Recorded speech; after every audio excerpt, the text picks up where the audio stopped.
पूरे 2 वर्ष बीतने पर फिरौन ने यह स्वप्न देखा कि वह नील नदी के किनारे खड़ा है और उस नदी में से 7 सुंदर और मोटी मोटी गाय निकलकर कछार की घास चरने लगी। और क्या देखा कि उनके पीछे और 7 गायें जो कुरूप और दुर्बल हैं नदी से निकली और दूसरी गायों के निकट नदी के तट पर जा खड़ी हुई। तब ये कुरूप और दुर्बल गाय उन 7 सुंदर और मोटी मोटी गायों को खा गई। तब फिरौन जाग उठा और वह फिर सो गया और दूसरा स्वप्न देखा कि एक डंठल में से 7 मोटी और अच्छी अच्छी बालें निकली। और क्या देखा कि उनके पीछे 7 बालें पतली और पुरवाई से मुरझाई हुई निकली और इन पतली बालों ने उन 7 मोटी और अन्न से भरी हुई बालों को निगल लिया। तब फिरौन जागा और उसे मालूम हुआ कि यह स्वप्न ही था। भोर को फिरौन का मन व्याकुल हुआ और उसने मिस्र के सब ज्योतिषियों और पंडितों को बुलवा भेजा और उनको अपने स्वप्न बताए, पर उनमें से कोई भी उनका फल फिरौन को ना बता सका। तब पिलाने हारों का प्रधान फिरौन से बोल उठा, मेरे अपराध आज मुझे स्मरण आए, जब फिरौन अपने दासों से क्रोधित हुआ था और मुझे और पकाने हारों के प्रधान को कैद करा के अंगरक्षकों के प्रधान के घर के बंदी गृह में डाल दिया था। तब हम दोनों ने एक ही रात में अपने अपने होनहार के अनुसार स्वप्न देखा। वहां हमारे साथ एक इब्री जवान था जो अंगरक्षकों के प्रधान का दास था। अतः हमने उसको बताया और उसने हमारे स्वप्नों का फल हमसे कहा। हम में से एक एक के स्वप्न का फल उसने बता दिया और जैसा जैसा फल उसने हमसे कहा था वैसा ही हुआ भी। अर्थात मुझको तो मेरा पद फिर मिला, पर वह फांसी पर लटकाया गया। तब फिरौन ने यूसुफ को बुलवा भेजा और वह झटपट बंदी गृह से बाहर निकाला गया और बाल बनवाकर और वस्त्र बदलकर फिरौन के सामने आया।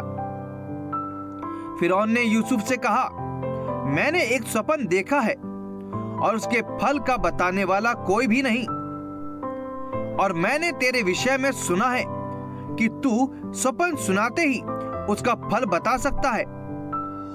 यूसुफ ने फिरौन से कहा, मैं तो कुछ नहीं जानता, परमेश्वर ही फिरौन के लिए शुभ वचन देगा।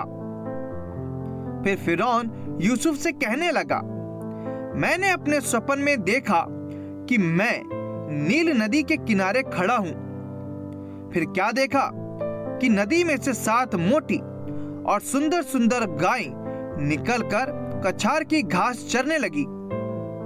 फिर क्या देखा कि उनके पीछे 7 और गाय निकली जो दुबली और बहुत कुरूप और दुर्बल है। मैंने सारे मिस्र देश में ऐसी कुडौल गाय कभी नहीं देखी। इन दुर्बल और कुडौल गायों ने उन पहली 7 मोटी मोटी गायों को खा लिया, और जब वह उनको खा गई तब यह मालूम नहीं होता था कि वह उनको खा गई हैं, क्योंकि वह पहले के समान जैसी की तैसी कुडौल रही। तब मैं जाग उठा। फिर मैंने दूसरा स्वप्न देखा कि एक ही डंठल में 7 अच्छी अच्छी और अन्न से भरी हुई बालें निकली। फिर क्या देखता हूं कि उनके पीछे और 7 बालें छूची छूची और पतली और पुरवाई से मुरझाई हुई निकली, और इन पतली बालों ने उन 7 अच्छी अच्छी बालों को निगल लिया। इसे मैंने ज्योतिषियों को बताया, पर इसका समझाने हारा कोई नहीं मिला। तब यूसुफ ने फिरौन से कहा, फिरौन का स्वप्न एक ही है। परमेश्वर जो काम करना चाहता है उसको उसने फिरौन पर प्रकट किया है।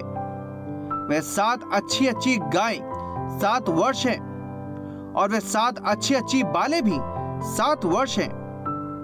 स्वप्न एक ही है। फिर उनके पीछे जो दुर्बल और कुडौल गाय निकली और जो 7 छूची और पुरवाई से मुरझाई हुई बालें निकाली, वह अकाल के 7 वर्ष होंगे। यह वही बात है जो मैं फिरौन से कह चुका हूं कि परमेश्वर जो काम करना चाहता है उसे उसने फिरौन को दिखाया है।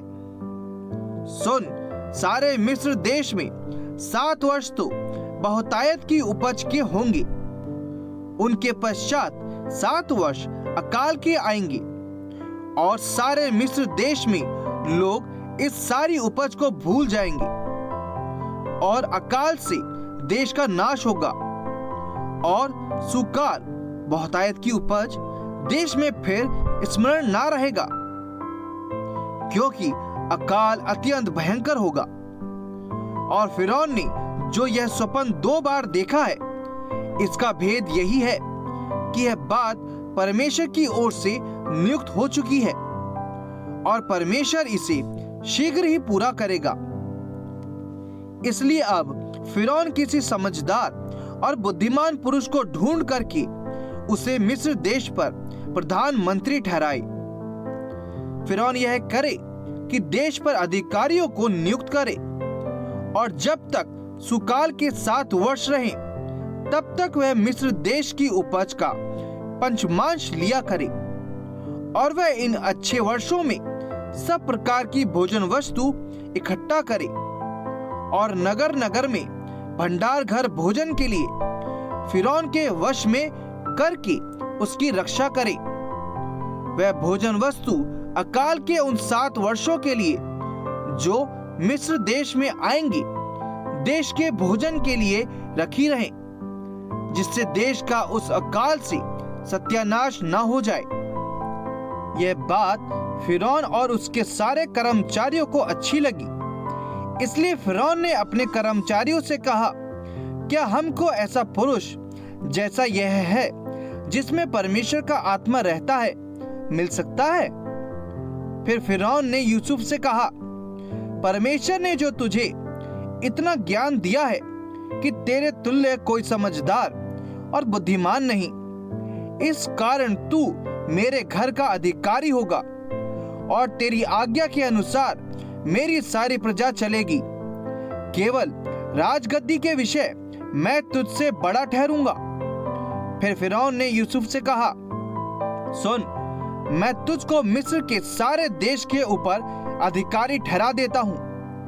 तब फिरौन ने अपने हाथ से अंगूठी निकाल के यूसुफ के हाथ में पहना दी और उसको बढ़िया मलमल के वस्त्र पहनवा दिया और उसके गले में सोने की जंजीर डाल दी और उसको अपने दूसरे रथ पर चढ़वाया। और लोग उसके आगे आगे यह प्रचार करते चले कि घुटने टेक कर दंडवत करो, और उसने उसको मिस्र के सारे देश के ऊपर प्रधानमंत्री ठहराया। फिर फिरौन ने यूसुफ से कहा, फिरौन तो मैं हूं, पर सारे मिस्र देश में कोई भी तेरी आज्ञा के बिना हाथ पांव ना हिलाएगा। तब फिरौन ने यूसुफ का नाम सापंत पाने रखा और ओन नगर के याजक पोतीपेरा की बेटी आसनत से उसका विवाह करा दिया और यूसुफ सारे मिस्र देश में दौरा करने लगा। जब यूसुफ मिस्र के राजा फिरौन के सम्मुख खड़ा हुआ, तब वह 30 वर्ष का था। वह फिरौन के सम्मुख से निकलकर सारे मिस्र देश में दौरा करने लगा।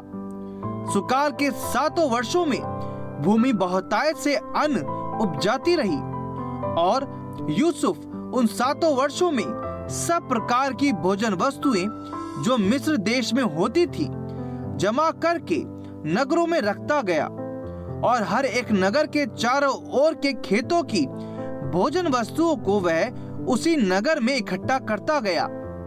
इस प्रकार यूसुफ ने अन्न को समुद्र की बालू के समान अत्यंत बहुतायत से राशि राशि गिन के रखा। यहाँ तक कि उसने उनका गिनना छोड़ दिया, क्योंकि वह असंख्य हो गई। अकाल के प्रथम वर्ष के आने से पहले यूसुफ के 2 पुत्र, ओन के याजक पोतीपेरा की बेटी आसनत से जन्मी। यूसुफ ने अपने जेठे का नाम यह कह के मनश्शे रखा कि परमेश्वर ने मुझसे मेरा सारा क्लेश और मेरे पिता का सारा घराना भुला दिया है। दूसरे का नाम उसने यह कहकर एप्रैम रखा कि मुझे दुख भोगने के देश में परमेश्वर ने फलवंत किया है। मिस्र देश के सुकाल के 7 वर्ष समाप्त हो गए और यूसुफ के कहने के अनुसार 7 वर्षों के लिए अकाल आरंभ हो गया।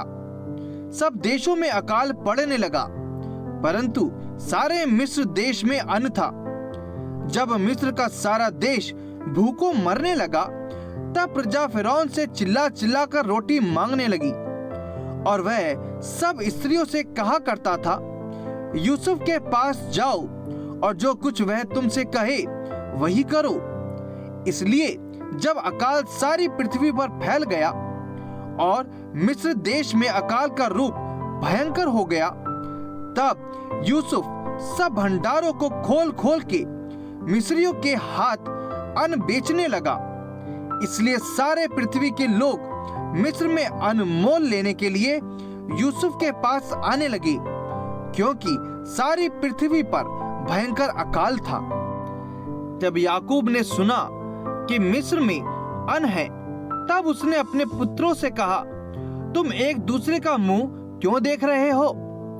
फिर उसने कहा, मैंने सुना है कि मिस्र में अन्न है, इसलिए तुम लोग वहां जाकर हमारे लिए अन्न मोल ले आओ, जिससे हम ना मरे वरन जीवित रहे।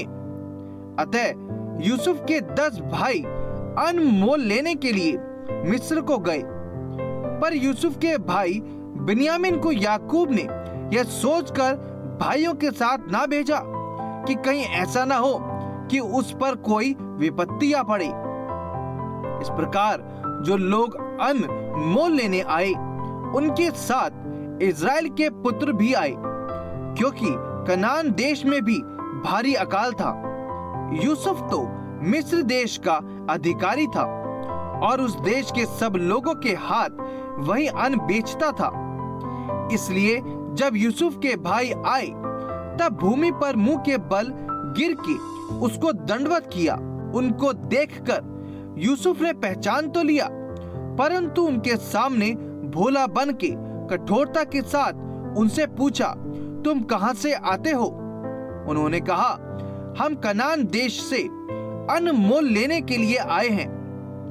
यूसुफ ने अपने भाइयों को पहचान लिया, परंतु उन्होंने उसको ना पहचाना।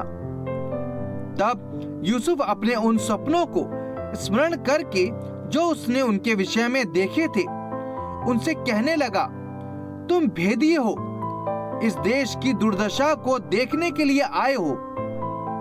उन्होंने उससे कहा, नहीं नहीं, हे प्रभु, तेरे दास भोजन वस्तु मोल लेने के लिए आए हैं।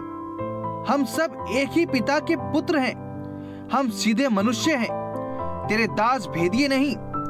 उसने उनसे कहा, नहीं नहीं, तुम इस देश की दुर्दशा देखने ही को आए हो। उन्होंने कहा, हम तेरे दास 12 भाई हैं और कनान देशवासी एक ही पुरुष के पुत्र हैं, और छोटा इस समय हमारे पिता के पास है और एक जाता रहा।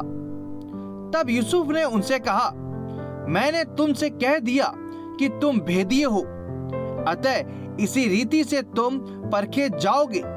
फिरौन के जीवन की शपथ, जब तक तुम्हारा छोटा भाई यहाँ ना आए, तब तक तुम यहाँ से ना निकलने पाओगे। इसलिए अपने में से एक को भेज दो कि वह तुम्हारे भाई को ले आए, और तुम लोग बंदी रहोगे। इस प्रकार तुम्हारी बातें परखी जाएंगी कि तुम में सच्चाई है कि नहीं। यदि सच्चे ना ठहरे, तब तो फिरौन के जीवन की शपथ तुम निश्चय ही भेदिए समझे जाओगे। तब उसने उनको 3 दिन तक बंदी गृह में रखा। तीसरे दिन यूसुफ ने उनसे कहा, एक काम करो, तब जीवित रहोगे। क्योंकि मैं परमेश्वर का भय मानता हूं। यदि तुम सीधे मनुष्य हो तो तुम सब भाइयों में से एक जन इस बंदी गृह में बंधुआ रहे और तुम अपने घर वालों की भूख मिटाने के लिए अन्न ले जाओ और अपने छोटे भाई को मेरे पास ले आओ। इस प्रकार तुम्हारी बातें सच्ची ठहरेंगी और तुम मार डाले ना जाओगे। तब उन्होंने वैसा ही किया। उन्होंने आपस में कहा, निसंदेह हम अपने भाई के विषय में दोषी हैं, क्योंकि जब उसने हमसे गिड़गिड़ाकर विनती की तब भी हमने यह देखकर कि उसका जीवन कैसे कष्ट में पड़ा है, उसकी ना सुनी। इसी कारण हम भी अब इस संकट में पड़े हैं। रूबेन ने उनसे कहा, क्या मैंने तुमसे ना कहा था कि लड़के के अपराधी मत बनो? परंतु तुमने ना सुना। देखो, अब उसके लहू का पलटा लिया जाता है।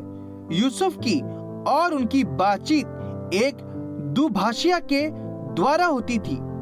इससे उनको मालूम ना हुआ कि वह उनकी बोली समझता है। तब वह उनके पास से हटकर रोने लगा। फिर उनके पास लौटकर और उनसे बातचीत करके उनमें से शिमोन को छांट निकाला और उनके सामने उसे बंदी बना लिया। तब यूसुफ ने आज्ञा दी कि उनके बोरे अन्न से भरो और एक एक जन के बोरे में उसके रुपए को भी रख दो। फिर उनको मार्ग के लिए भोजन वस्तु दो। अतः उनके साथ ऐसा ही किया गया। तब वे अपना अन्न अपने गधों पर लाद कर वहां से चल दिए।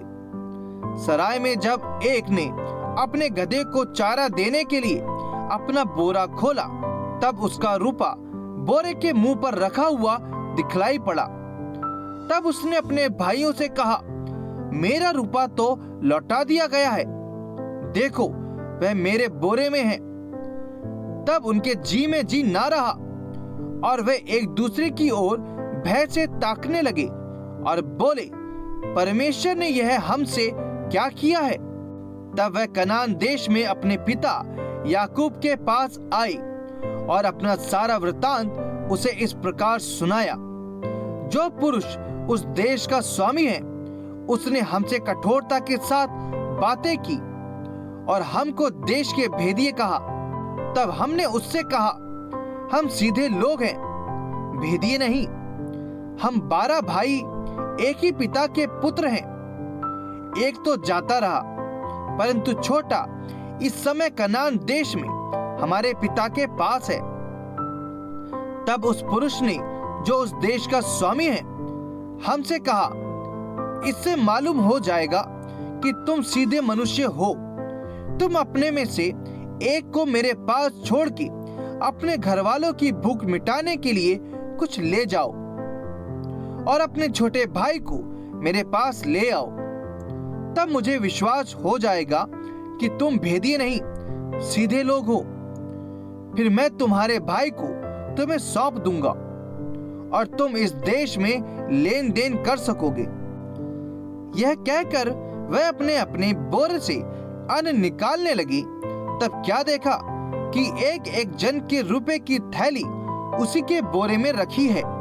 तब रुपए की थैलियों को देखकर वह और उनका पिता बहुत डर गए। तब उनके पिता याकूब ने उनसे कहा, मुझको तुमने निर्वंश कर दिया।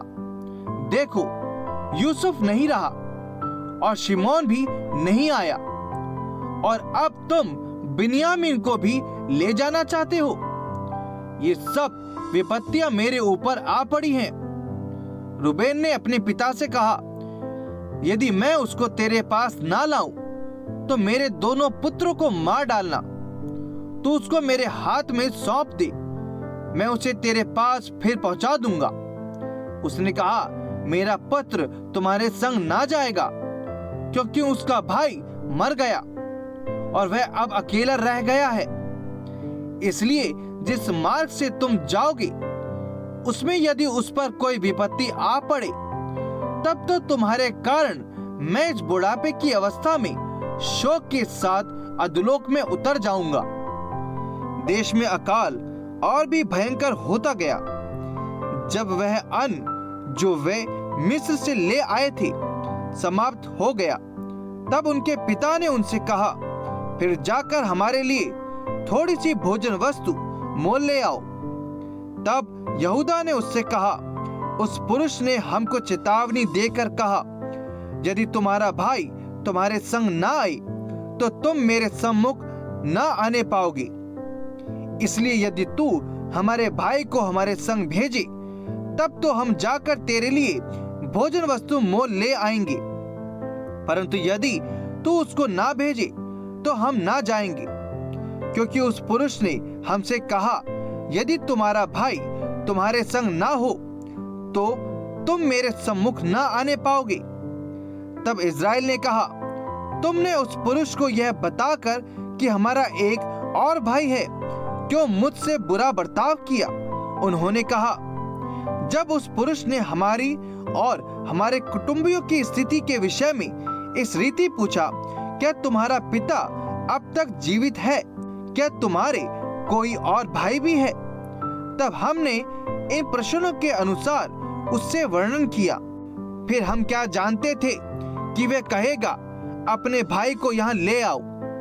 फिर यहूदा ने अपने पिता इस्राएल से कहा, उस लड़के को मेरे संग भेज दे कि हम चले जाएं। इससे हम और तू और हमारे बाल बच्चे मरने ना पाएंगे, वरन जीवित रहेंगे।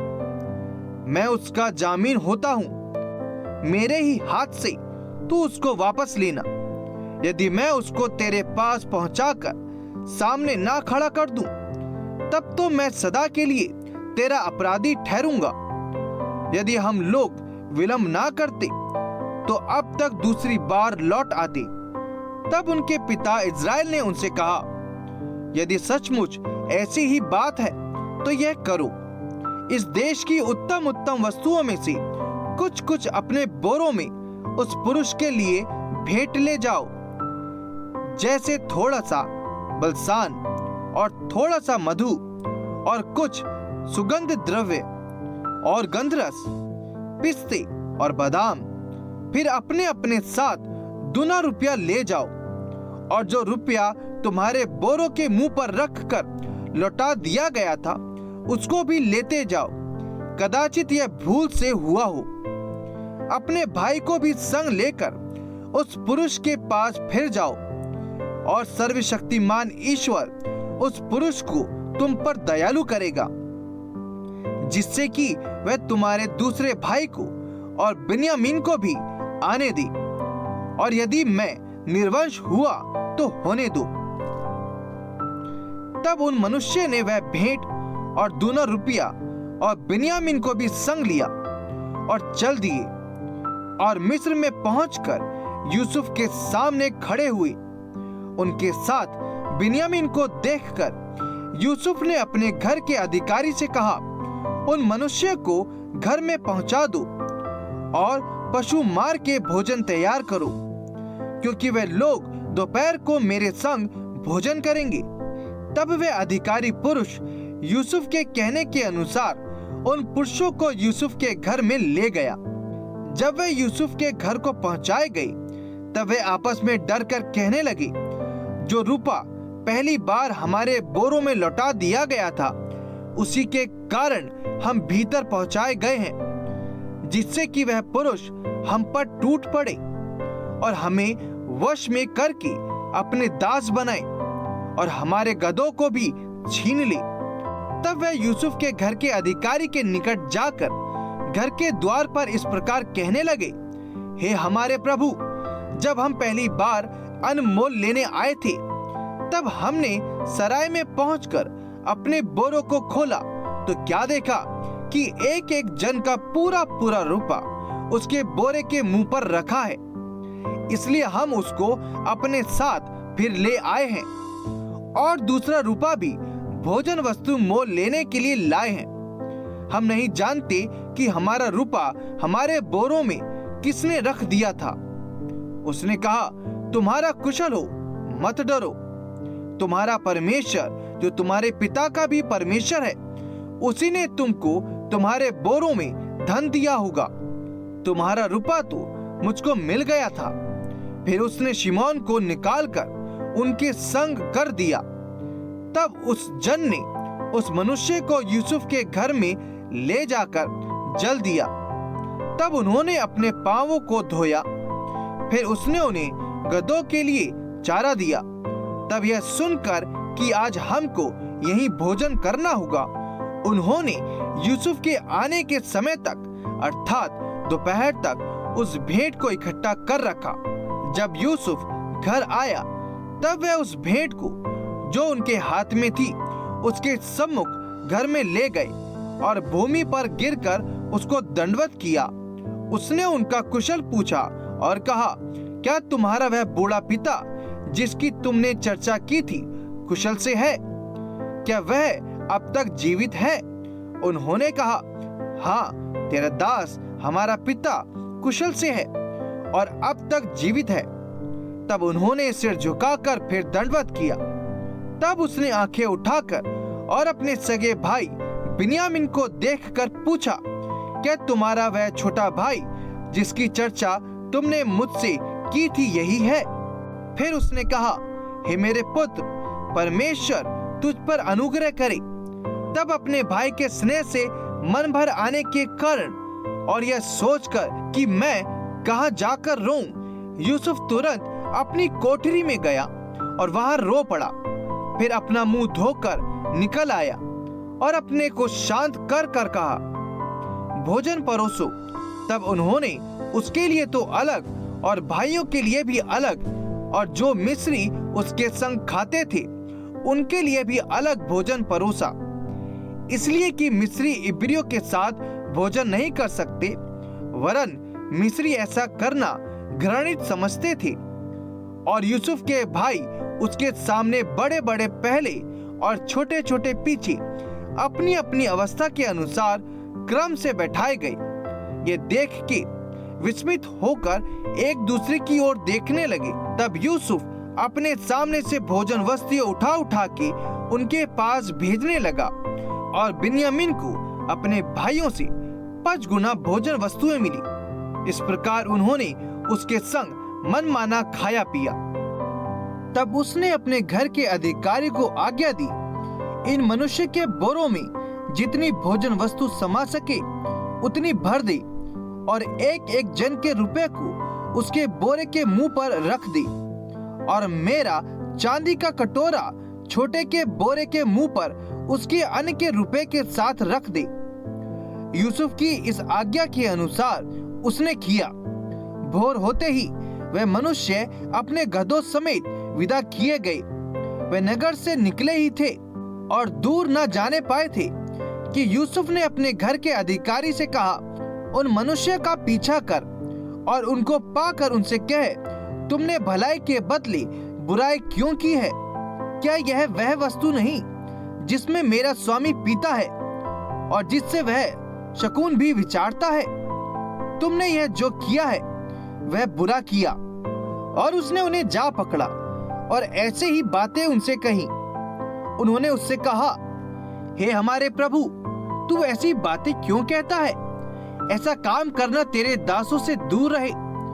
देख, जो रुपा हमारे बोरों के मुंह पर निकला था, जब हमने उसको कनान देश में से ले आकर तुझे लौटा दिया, तब भला तेरे स्वामी के घर में से हम कोई चांदी या सोने की वस्तु कैसे चुरा सकते हैं?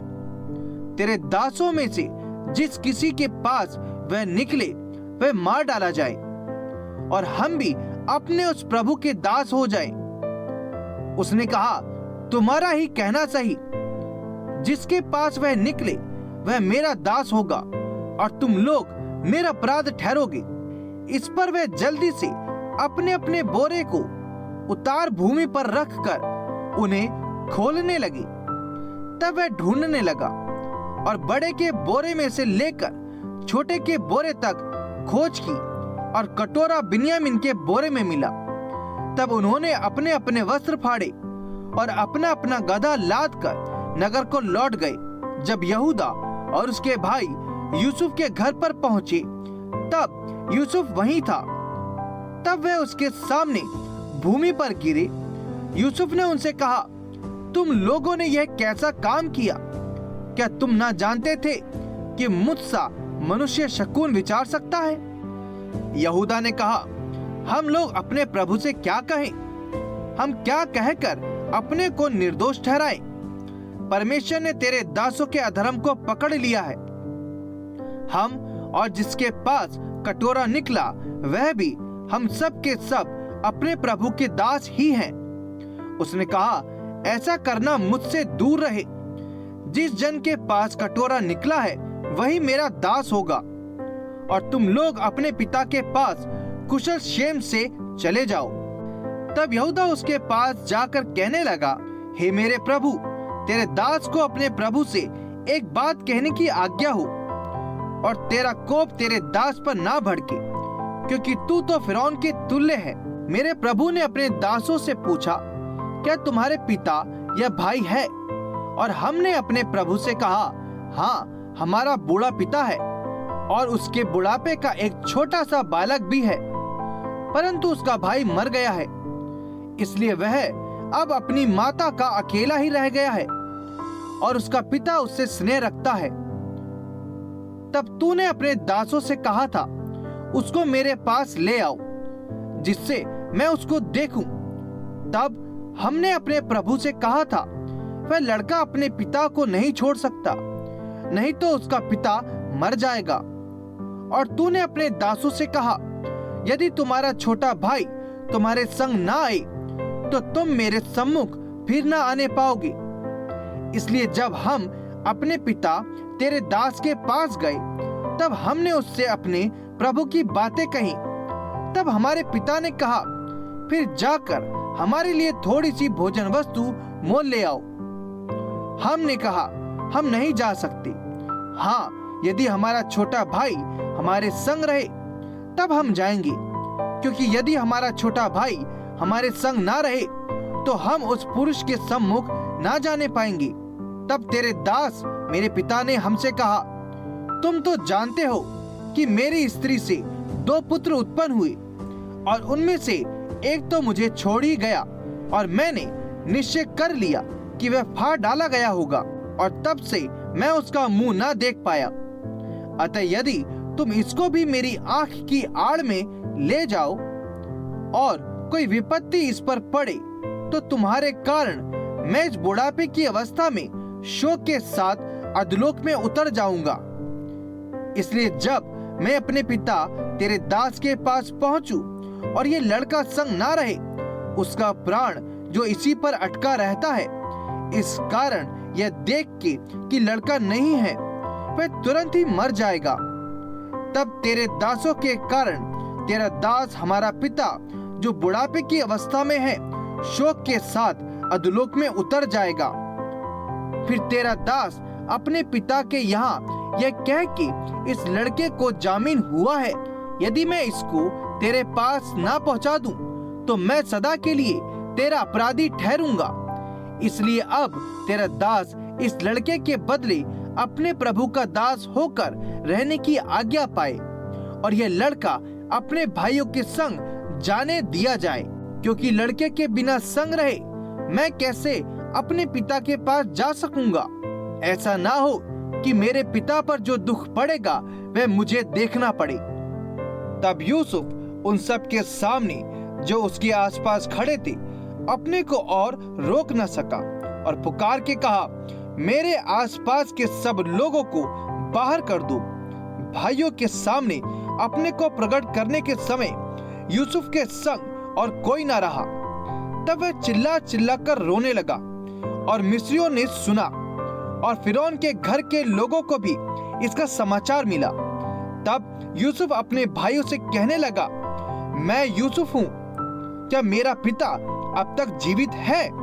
इसका उत्तर उसके भाई ना दे सके, क्योंकि वह उसके सामने घबरा गए थे। तब यूसुफ ने अपने भाइयों से कहा, मेरे निकट आओ। यह सुनकर वह निकट गए।